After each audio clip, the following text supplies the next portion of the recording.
আমি তোমার প্রেমের ভিখারি ইয়া রাসূলুল্লাহ, আমি তোমার প্রেমের ভিখারি ইয়া হাবিবাল্লাহ, আমি তোমার প্রেমের ভিখারি, আমি তোমার প্রেমের ভিখারি ইয়া রাসূলুল্লাহ, আমি তোমার প্রেমের ভিখারি। তোমারি প্রেমের রাসূল নাই গো তুলনা, নাই যে তুলনা গো রাসূল, নাই যে তুলনা। তোমারি প্রেমে গো রাসূল নাই যে তুলনা, নাই যে তুলনা গো রাসূল, নাই যে তুলনা।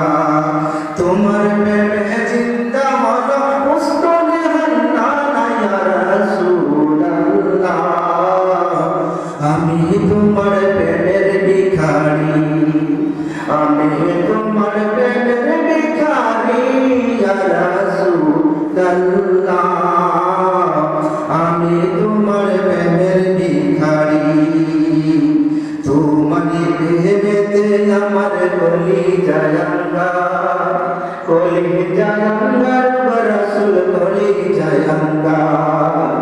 তোমারি প্রেমেতে আমার কলিজা আঙ্গার, কলিজা আঙ্গার রাসূল কলিজা আঙ্গার।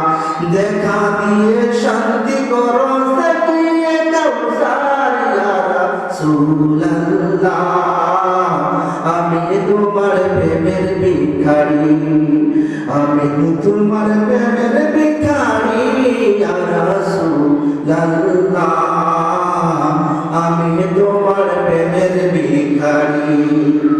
এ যাবোটাও দেখাও দিদার ধন্য করো মোরে, ধন্য করো মোরে গো রাসূল, ধন্য করো মোরে।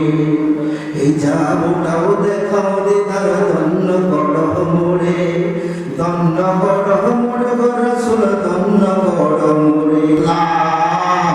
আমি তোমার প্রেমের ভিখারি। মুআজ্জিজ মুকররম ঐতিহ্যবাহী দুলালপুর হাইস্কুল মাঠবাঙ্গন আজিমুল শান পবিত্র ঈদে মিলাদুন নবী সাল্লাল্লাহু আলাইহি ওয়াসাল্লাম আয়োজিত প্রথম মাহফিলের যিনি শুভাগমন করবেন দরবারে বাণী শরীফের পীর সাহেব কেবলা, দিগার ওলামায়ে কেরাম, পিয়ানে হাসান, যুবক ভাইয়েরা, পর্দার আড়ালের আমার অবলা শরণা, আমার আওলাদরা, প্রত্যেকের প্রতি সালাম। আসসালামু আলাইকুম ওয়া রাহমাতুল্লাহি ওয়া বারাকাতুহু। মহান মালিকের দরবারে শুকর এবং সুজুদ আদায় করছি আল্লাহ সুবহানাহু ওয়া তাআলা।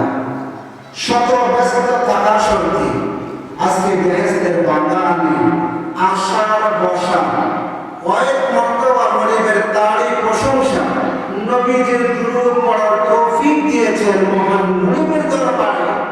প্রাণ খুলে শুকরিয়া আদায় করি আলহামদুলিল্লাহ। আমরা সময়ে পরিচয় হওয়ার জন্য আসছি, কয়েকটা কথা বলে শেষ করে দেব। যেহেতু শুরুতে আমি নবীকে সালাম দিয়ে আরম্ভ করেছি, তারপর নবীর পরিবর্তন করেছি। যে জিনিসটা এত দামি, যে কাজটা স্বয়ং নবী কারিম করেন, বলুন সুবহানাল্লাহ। এই কাজটা কি সাধারণ কাজ? যে কাজটা করে না স্বয়ং আল্লাহ বলেন আমি করি ফেরেশতাদেরকে নিয়ে, সুবহানাল্লাহ বলেন। কাজটা কি? নবীজির উপর দুরূদ পড়ে, সুবহানাল্লাহ বলেন। নবীজির উপর দুরূদ পড়ে স্বয়ং আল্লাহ সুবহানাহু ওয়া তাআলা অসংখ্য অগণিত ফেরেশতাগণ, আমার আল্লাহ সুবহানাহু ওয়া তাআলা বলেন, হে ঈমানদারগণ, তোমরা আমার নবীর উপর দুরূদ এবং সালাম পেশ করো, বলুন সুবহানাল্লাহ। কিভাবে পেশ করবে? এমন বলে নাই, আল্লাহ বলে নাই শুধু বসে বসে পড়ো, শুয়ে পড়ে যাবে না,